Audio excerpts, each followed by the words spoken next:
Hey, it's Gayle from BERNINA of Naperville, and I'm filming this Christmas Eve. It is only appropriate, don't you think, that the Embroidery Sampler Quilt, here it is, everybody, almost gets finished at the end of the year. Well, I've done the ruler work quilting. I have done the fancy drawn quilting that I ended up digitizing for the feathers around the middle border and some other stuff. So let's have a look at how we got here. So this is the middle strip. There's our block 12, and then up there's block 1. So you can see here, just like I showed you in the block 12 video, I've gotten my pieces secure. There's a little bit of hand sewing that we're going to have to do on all of the back of the quilt. But if you look here, when I had you sew these two pieces together, we were going through the batting and the backing and everything. Well, this works for the side pieces, but for the middle piece, what we really need to do is rip this out just a little bit so we can just sew these two pieces together at 1/4 inch, and then this is going to hang loose for just a moment. So I'm going to do this on every intersection. There's 4 of them. So there's the one here, there's here, here. So just fold that little flap from the backing over like that. And then also the batting, see that? So just fold that over like that. And then, you know, we're really stitching about just 5/8 of an inch or something. From that point is where you rip to this point, just like that. This is only going to take a few seconds. So after I come back with that, then we can pin this to each side and do that sewing. And then we will almost have something that totally looks like our finished quilt, and that is really exciting. Now, once that we're at this level, it's time to add our side pieces. So this is the top, middle, bottom, and this is the top, middle-ish bottom of this piece. So now I'm going to turn this one over, and we're going to start pinning this to the top. And the way it's going to work is on this one, we're going to sew through all of the layers, just like that. Things are sticking together. That 505 is still holding, if you can believe it. It's been a while. All right, so I'm going to get all of those layers and I'm going to pin those together. And, you know, I used to have like all of these super cute little matching pins on my pin cushion. This is a Zirkle pin cushion, and I don't know what happened. I think I just started actually using it, and then I end up with unicorn pins and random pins that look like this. But you know what? As long as they're sharp, I'm not even that concerned if they're actually straight or not, because I bend my pins half the time anyway. So I'm just going to pin this all the way down, and then it's going to be time to sew this together. Now you saw that I'm using a little bit of a different machine this time, just because I'm trying out a little special edition BERNINA 350 machine that is a trade-in. But I think I'm definitely going to do this one on my 880 with the dual feed so I can get through all of these different layers. So once I pin, I'm going to meet you back at the machine so that you can see how to sew this together. So I'm using the standard straight stitch, which is at 2.5 millimeters long. I've got the 37 dual feed foot on, and I'm sewing with the batting on the top. So all I'm going to do is just lower my foot carefully. I'm not going to sew over my cute little unicorn pin, but I am going to take a few stitches, just one, and now I'm going to reverse, just to kind of secure it a little bit there, remove my unicorn pin, and sew to the next unicorn pin.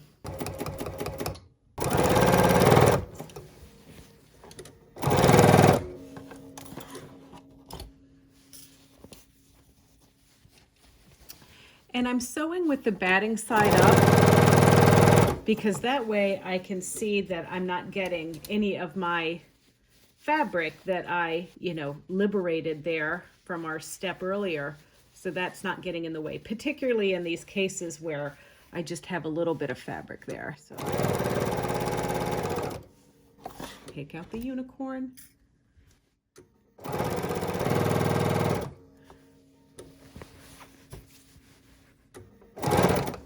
And just easy does it.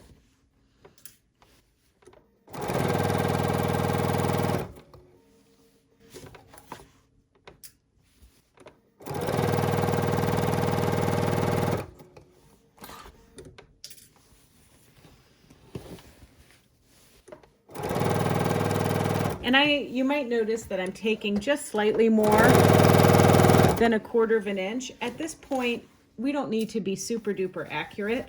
And I'm just taking a little bit more considering how thick and how many layers I have in this seam.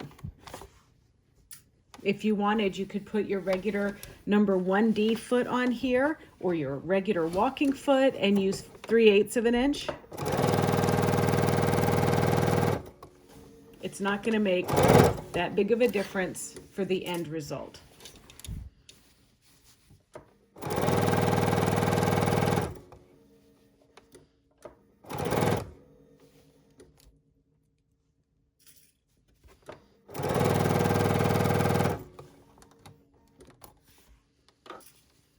Okay, you can see down here, making sure I'm peeling everything back nicely. Get that unicorn out of there.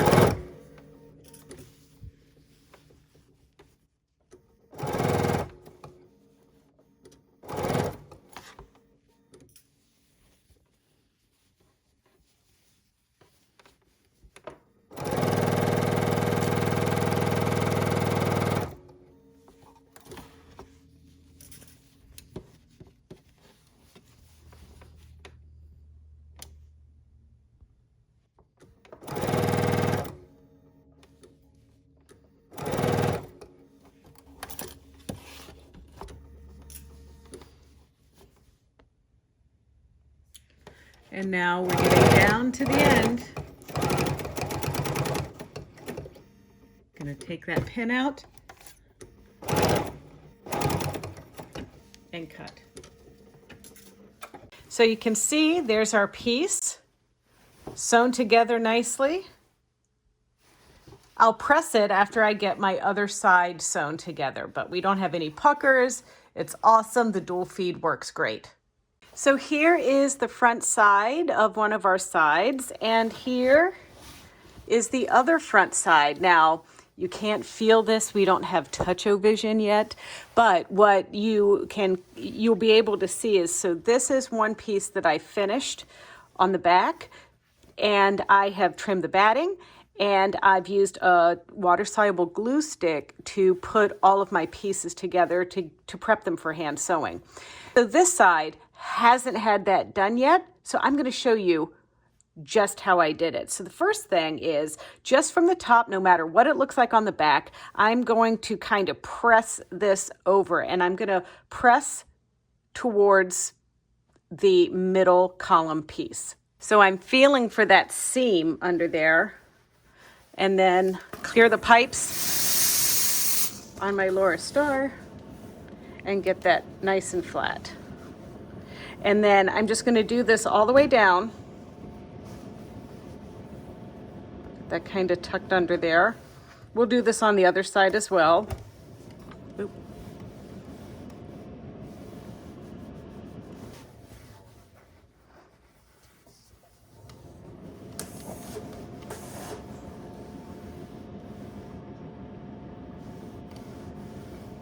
Okay, now once everything is flat, we're going to flip it over.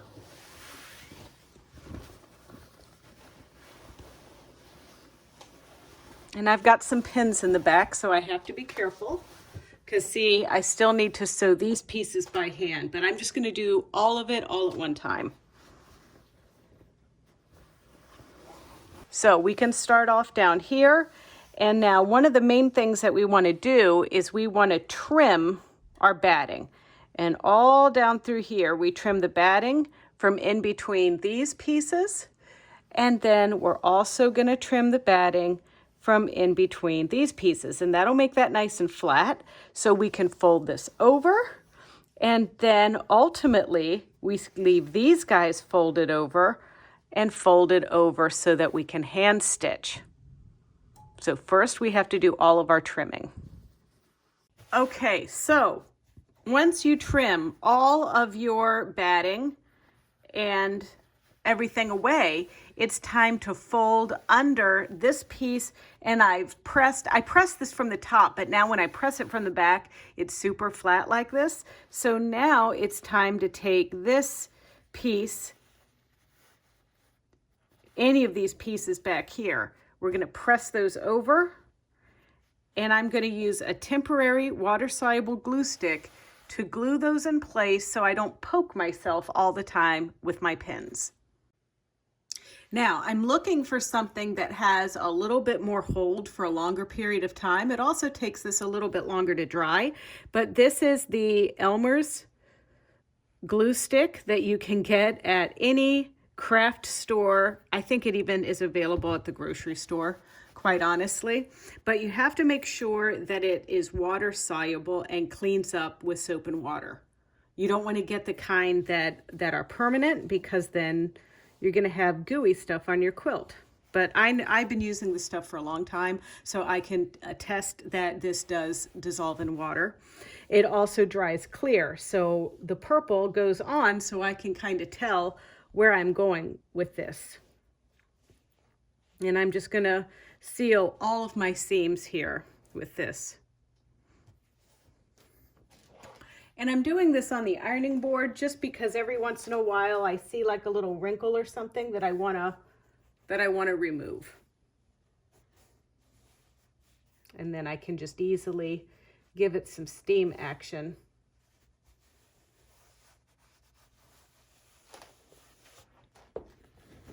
In fact, there's a little wrinkle there. Just gonna press that out a little bit.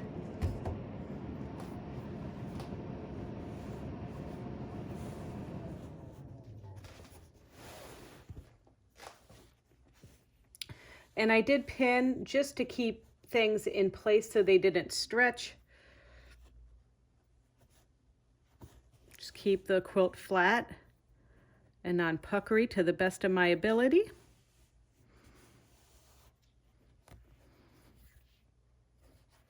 All right, so I got all the gluing done. Yes, and that's what that junk is on my fingers there, just so you know. Anyway, so all the gluing's done, and now it's time to start some hand stitching. Now, I'm right-handed, so I'm going to kind of wiggle things around here and just start like on these little areas here.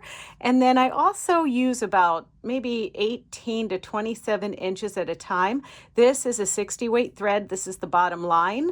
We have this at the store.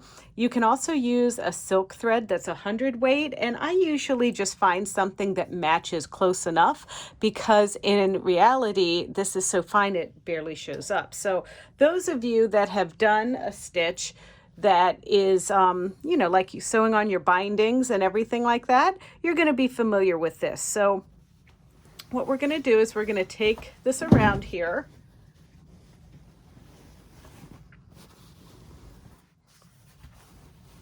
And I'm going to start right here.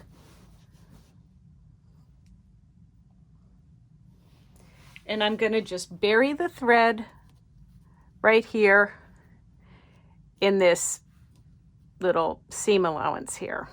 And I'm using a larger needle than I normally would because I think it might show up on camera just a little bit. So I'm going to zoom in now.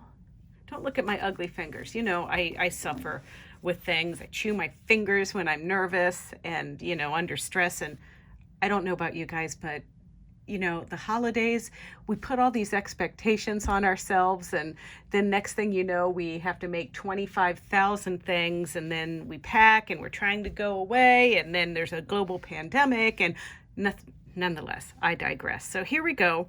And I'm just gonna do this, the same little stitch that I would use if we're doing a binding. So here we go. And I'm just going across the street, and taking about 1/8 of an inch of that fabric. And don't tug it too tightly. You don't want the tension to be too tight, but see, I take about that much each time.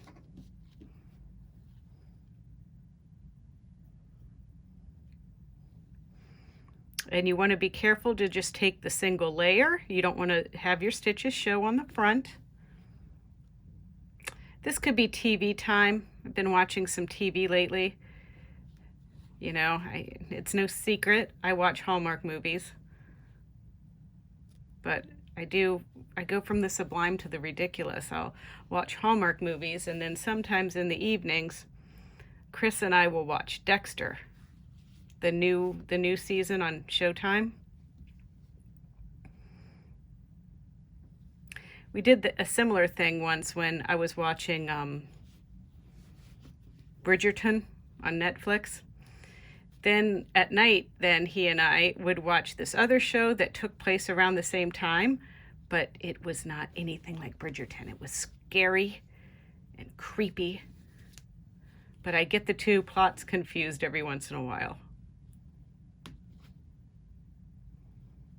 I can also tell you kind of a funny story. So my mom passed away a few years ago, but she always liked to read, and you know, sometimes it's hard finding books with the large print. So I gave her my old Kindle because I started using my iPad for a Kindle, and I still prefer paper books, quite honestly. But anyway, so we had a few stories in it. She had the 50 Shades of Grey trilogy in there. Then there was also The Girl with No Shadow, which is the sequel to Chocolat. And then there was also this book called Mennonite in a Little Black Dress. So there were those books on her Kindle.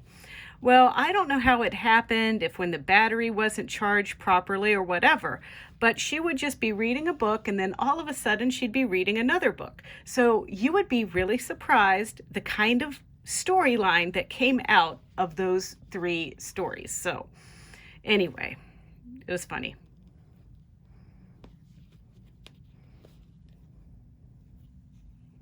All right, so you can see these stitches, how pretty those are. So now what I want you to do is I want you to curl up with a nonsense show or your favorite podcast or just something that really helps you relax. And you're going to do all of the stitches on the back of your quilt. And then once you're finished, you're going to come back to this video, and I'm going to mark the top because we're going to do our final little bit of quilting, because some of this still has some unquilted areas, and even though it's probably good enough, if we really want it to be a showstopper, it would just be a little extra to have a little bit of extra quilting. So, all right, you go at your own pace, relax. You know what? It's also, this might be a good thing to do while you sit around and talk to the family and show them this really cool thing that you made over the holidays. I don't know, whatever you want to do. Also, you know what? If you have a pet, if you have a little kitty or a little puppy or a dog or whatever, let them relax on it while you sew. They just want to be with you. All right. I'll see you in a few.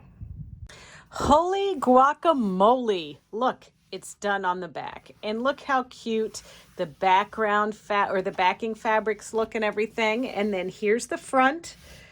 All right.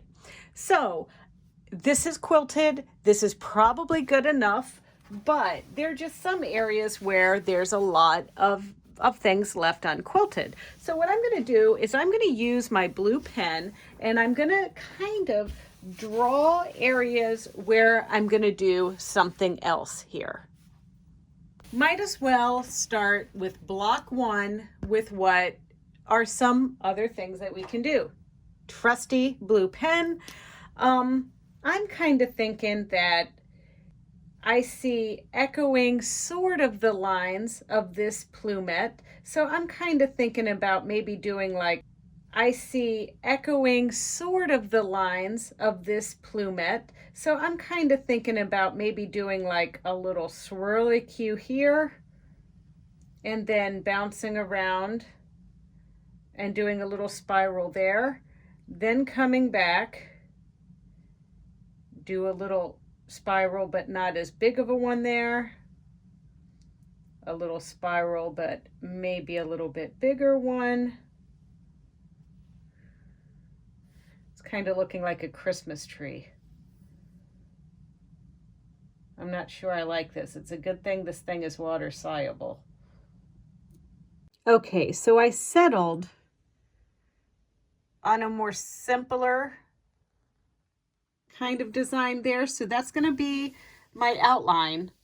And then I'm just going to do diagonal crosshatch here.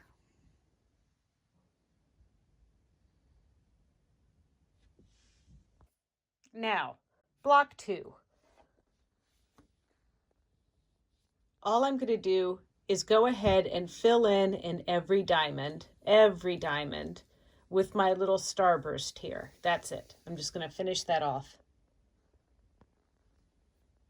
On block 3, all I'm going to do here is I've just done a square about 1/4 of an inch away from my little plumette tips, and I'm going to stipple in this area here. Okay, so this one, you know, it posed a little bit of a challenge for me because when I put this on here, I kind of offset it, whatever. So I decided I'm going to draw a box around it, boom, boom, boom. Then I'm going to do wishbones in here. I mitered a little bit there, wishbones and wishbones. You can see some of my previous drawings, but I'm going to stick with this. And then over here on block 5, I'm just going to do little swirls similar to these, very free form. I'm not going to try to get too symmetric with them. Just a little something. Now I just did like a little 45-degree angle here and drew about 1/2 inch away from these little purple buds. And then another 45-degree angle here.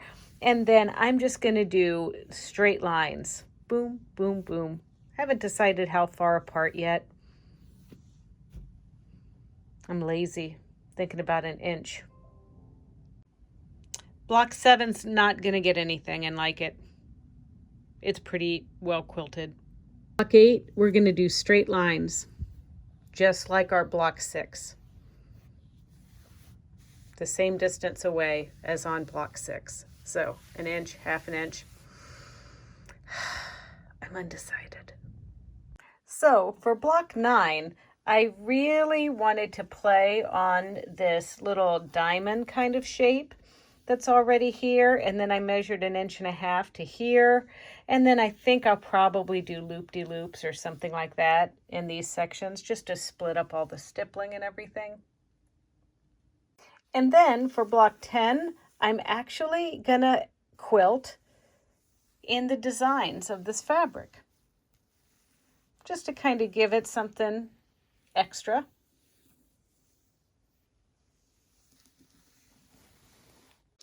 And then block 11 is going to be echo quilting around the oval.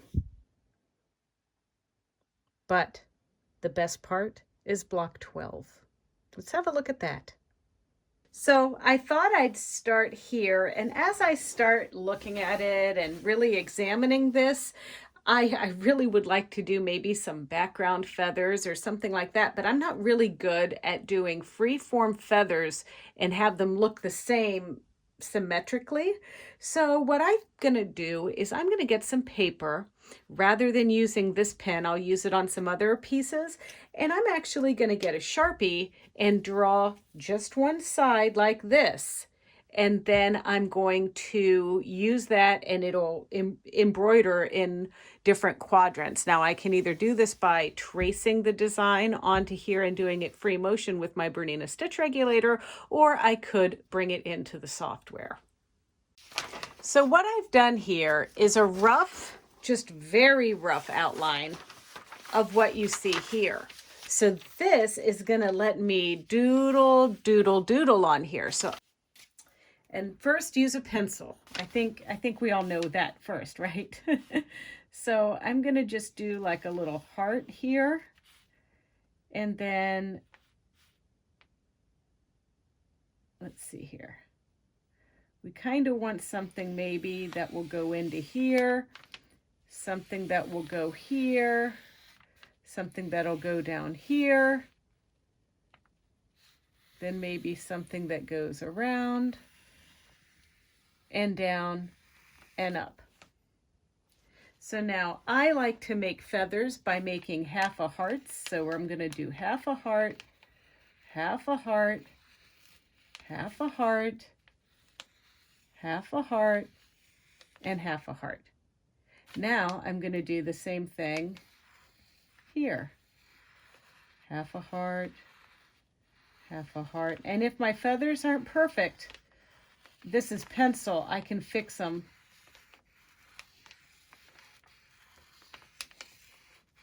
Later.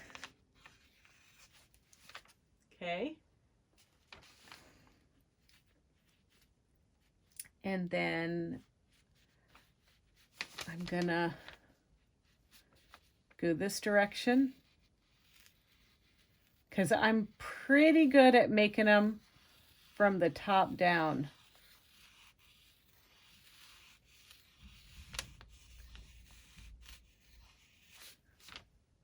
Okay, can you see that faintly? Then I'm gonna see about doing something over here.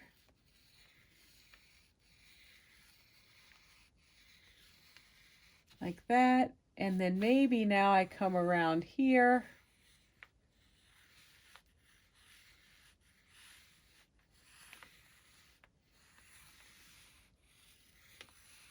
And remember, your feathers are your feathers. You can make them however you want. You can change them. We can erase this. We can do whatever we want. But I don't think I'm going to do anything here. So I'm going to eliminate that line. I think I'm going to just have that end there so I can come back down this way.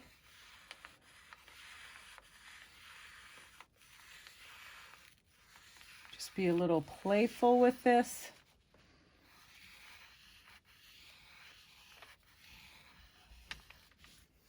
There we go. And now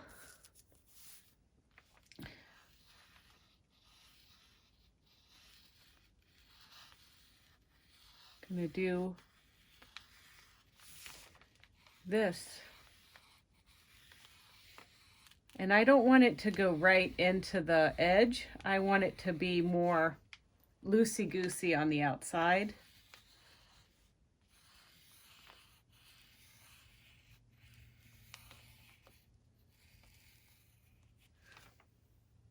I'm really, really liking this, and I've got just one little spot left to do here.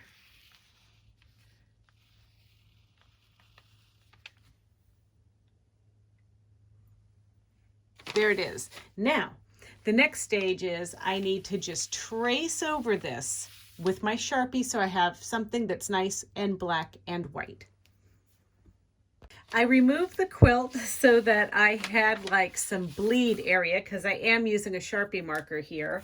So now my job is just to clean this up a little bit. So I'm going to start by kind of abbreviating some of these feathers and rounding them a little bit more as I go through. So this is where I can fix any little wiggly bits that I didn't like. Okay, there's my feather design. I just forgot to put a little stem on the feathers here. I like it. So I'm going to make this in my software because looky, this is going to fit in my jumbo hoop on my 880, but you could also transfer this onto the quilt and just follow the pattern. So there is what our feathers are going to look like around our main piece. And once again, if you can do this freehand, kind of do something cool, yeah, do it. But I am going to bring this into the software And you can see here, this is the greatest way to do it, is just to take a picture of what you want to digitize, like I'm doing here, with your phone. And I'm using a iPhone 10. And I've just taken a picture of it, and I'm going into edit once I take the picture. And then I'm going to select the crop. And now I'm cropping that down just to get all the junky background out of it. Then once I do that, I'm going to up the exposure. And then I'm going to look over here for contrast and then up the contrast. And all this is doing is just making that design or that picture much easier for me to trace in my software. Now, there is a tool in version 9 software that would allow you to maybe make this an automatic quilting design, but you know what? I'm going to trace it because I need to clean up the actual squiggle that I did, and I'm pretty fast at tracing. So I'm actually going to redraw this by using this artwork that you see as a base to trace. So now that I have my design and everything is cleaned up, I'm going to email it to myself, and then that'll put it right on my computer.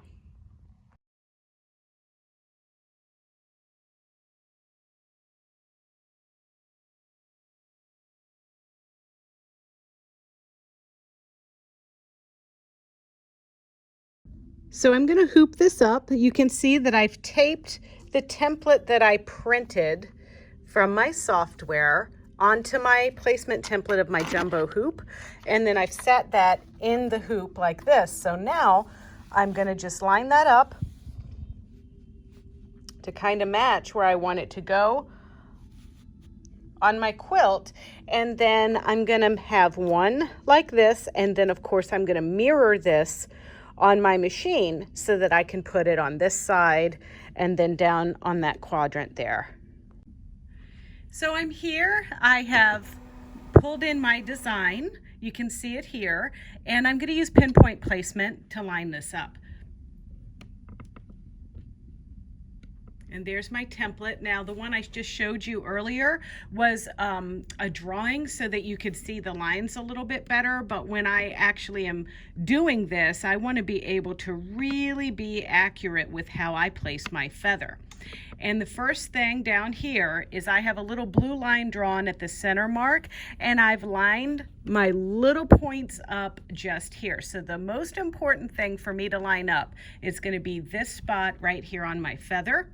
Then it's going to be way up here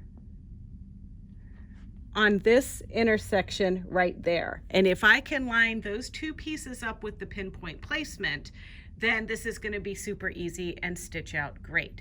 So let's have a look over here on the machine. And we're going to touch those spots exactly where we need to line them up. So when you open pinpoint placement, we've done this before, you get the grid. The grid is mostly for, let me make sure I hoop this straight. This one is where we really need a design to be lined up in conjunction with another design. So I'm going to go ahead and touch the very tip of that, and of course that moves my machine down to that spot.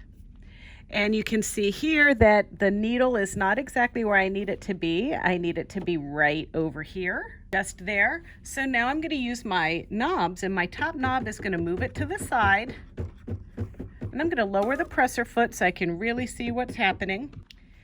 And then I'm going to take the top knob or the bottom knob and move it.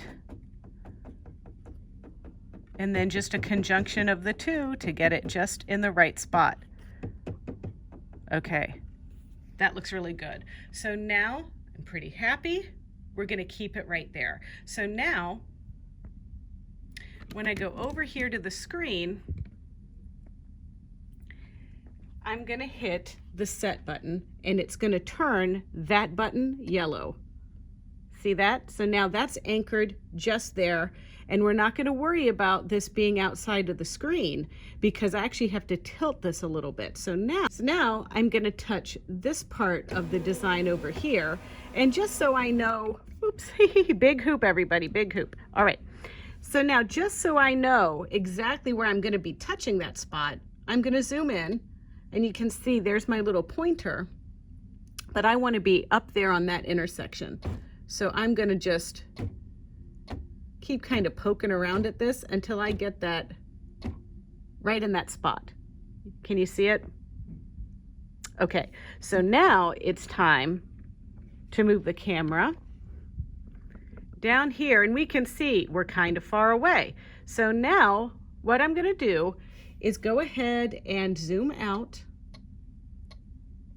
And now my multifunction knobs are engaged because I'm gonna now move this down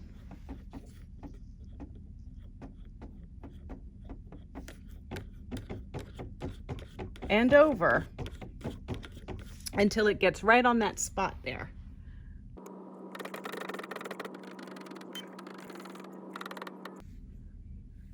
Okay, we're there.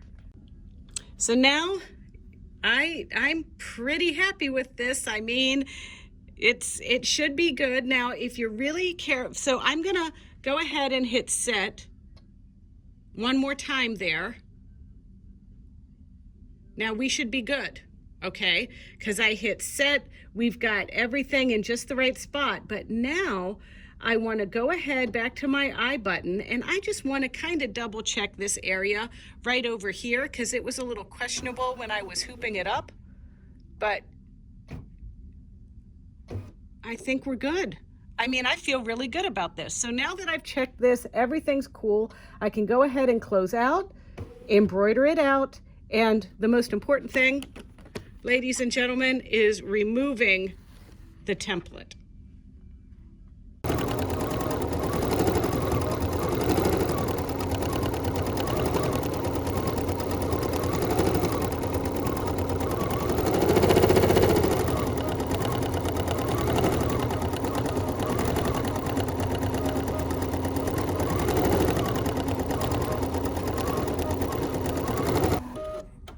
So let's talk about what's happening here. When I digitized this, I kind of did it in sections and in chunks, and because of that, it stops, cuts the thread. Now, I have thread away mode engaged because I actually want to be able to trim the long threads at the end, but if you were to digitize this all in one fell swoop without pressing enter, which is dangerous, by the way, you would probably not have the machine stop in these different sections. But I do it so that I can make sure I can do little segments at a time, that my computer is happy processing everything, and that if I make a mistake, I don't have to undo a million times. It's just a preference, and you can figure out what way works best for you.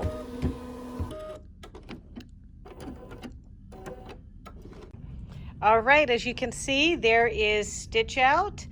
There's one I just stitched out. And now it's time to flip. So templates are ready, and we follow the same procedure to add one here and one here. The catch is now we're gonna try to line these guys up with these previous little dots there, just like that.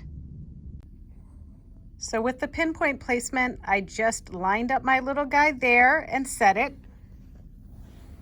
And you can see it's down there, and all I have to do is then move my knob to get it right into place. So we're playing with where it lines up with the previous stitching. So that stitching is where we're trying to line that up to. So I'm pretty set. I got everything the way I want it. So now it's time to stitch again. Now, it's not very often that when I sew a binding, I will sew it to the front of the quilt, but because I did so much hand sewing on the back of this, I'm actually going to do the hand sewing on the binding on the back. So I start off any binding just like normal, where I leave a tail down here, and then I'm gonna Badinsky those together and then bring it around to the back and hand sew. I'm not joking. And I'm using a 39C foot. Honestly, it was on the machine when I kind of commandeered this machine here, but this quilt is so heavily quilted everywhere that I don't really need dual feet or a walking foot. I have cut the bias, or I've cut the binding on the bias, and yeah, this baby is close to being done.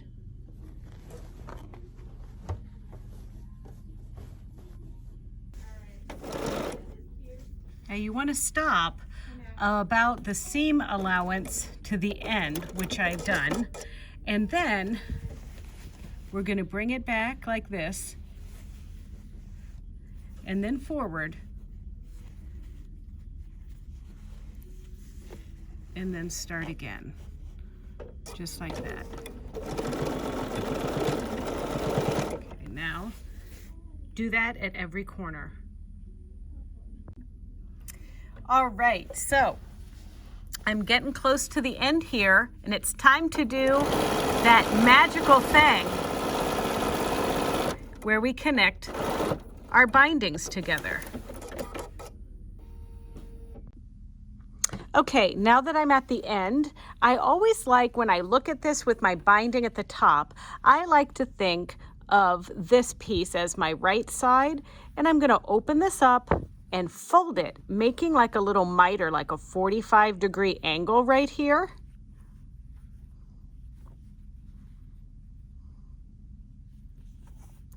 Just like that. Now you can press that on the sewing machine or use your fingers. I don't want to get up, so I'm going to use my fingers. Just like that. And I'm going to hold that there. Then I'm going to bring this other side over, keeping everything flush up here at the top, but I'm going to snug it by pulling it a little taut. There we go. Now this is how we want it to lay together. So I'm going to grab a pin. I use about 4 pins for this method. And I'm going to peel my top layer of this folded binding, grab this bottom layer, and just pin one layer at a time. I'm just pinning that little section there so it doesn't wiggle around on me. Now I'm going to do the same thing with this. I'm going across the street here and opening this piece. There it is, just like that. And now I'm going to take another pin. And now this time I'm going to pin this layer to this piece that's underneath, just one layer at a time, just like that. Now I'm going to turn it over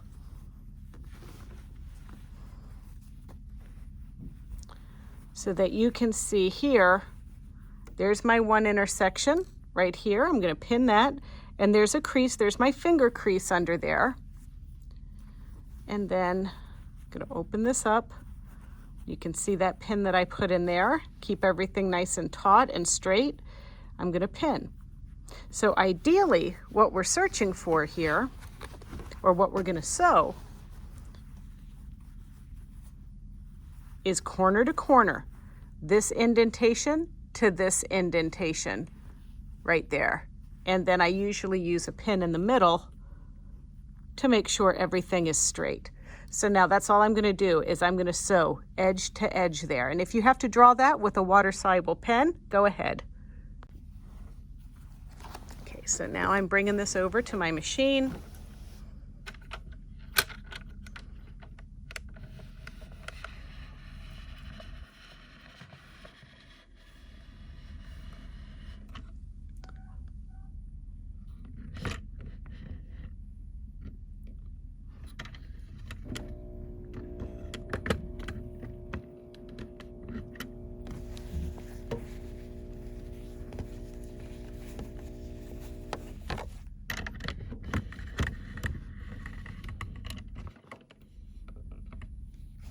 Okay, so now I'm just gonna make sure everything's flat. I'm gonna line my foot up.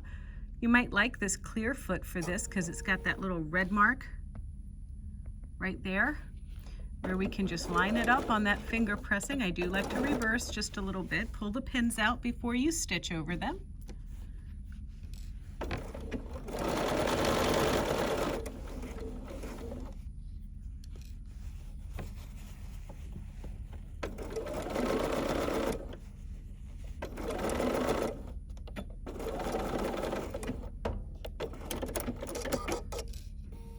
Now, before we trim everything, I test it. Okay, there it is. Now I haven't trimmed it yet, but I'm just making sure it's gonna lay flat, and it is. So now I'm gonna take my scissors, trim this bulk away, press this open. I do a finger pressing here. Fold it back in half, and now stitch. Now, whatever method you choose, first hand sewing, that's up to you. We all know I'm not an expert, but I am gonna pull my fabric over, get all my threads tucked away, and then I'm not a big fabric clipper or pinner at this point, but sometimes I'll put like one pin just to get started. So we're gonna thread up our needle. I use 2 strands of just silk finish cotton thread, which is the Metler version, just to hand sew very similarly to what we did down here. You could even use your silk thread if you have some silk thread. So yeah, after this happens, baby, this thing is done. Let me show you how to get rid of those blue lines. You can see here that this block probably has the most blue lines of all the blocks, plus it's on this light material. So I'm gonna go back and use our squirt bottle. Remember this one? Well, this might be attempt number 1, because I was very heavy-handed with this, and I want you to know that I do this for your benefit, because this blue stuff is hard to see on the camera. So I really give it the go when I'm trying to show you how to do this. And also you can see that I left that pink fabric that's under our eyelets in here, so it's bleeding through. You know, kind of like when you wear the pink underwear with your white pants. Did you ever do that? That was embarrassing. So I'm just gonna squirty squirt, and then I have to tell you, I probably am gonna have to squirty squirt a few more times. But I'm not gonna wash it in the washing machine quite yet. I'm just trying to get my blue lines out. And then I'm gonna do the same thing just with these little cross marks here.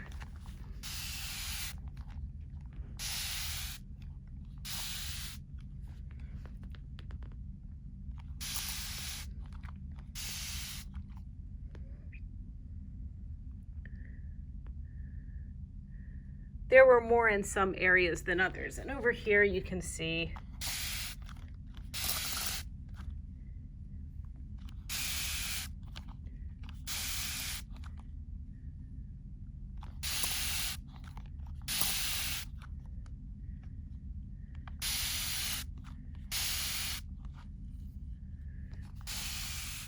and I also drew on some of these a lot too, trying to find just the right quilting design. All right, so now we've got a wet quilt. Guess what? I'm gonna procrastinate on the hand sewn binding until this dries. I'll do anything to avoid hand sewing, huh? So what do you think? Do you think you're up for the challenge to finish yours with a little extra like I did? I hope you are. And hey, maybe you have some relaxing time with the family, you know, to get this thrown together by the end of the year like me. You know that's a joke, right? Okay. Well, anyway, I have certainly enjoyed having all of you send me your emails, your questions, post to our Naperville Embroiderers group on Facebook. And I just wanted to really thank you for your business throughout the year, and it has been a pleasure. Now, I have a couple of little treats for you for the new year. First thing, I'm gonna give you that embroidery design that's a quilting design for that center panel like I just showed you. The file that I digitized, I'm gonna go ahead and just make that available. You should be receiving that in your email. But also, I want to schedule a Zoom class with everybody. So I'm going to be sending out some dates, and you can sign up for the Zoom class that works out better for your schedule, but they're not going to happen until January because the schedule is a little tight here. It might not even be until the beginning of February, but stay tuned for that. But I really hope that you join us for our next embroidery sampler. We're going to start promoting that in about February and March because that's how long it's going to take me to put it together. So anyway, don't forget, Check out our Bernina of Naperville YouTube channel at youtube.com/Bernina of Naperville, and like, comment, and subscribe. And also, one last request. Hug your little fur babies, kiss your mom, tell her that you love her, tell your dad that you love him. So spend the holidays safely and healthy with the ones that you love.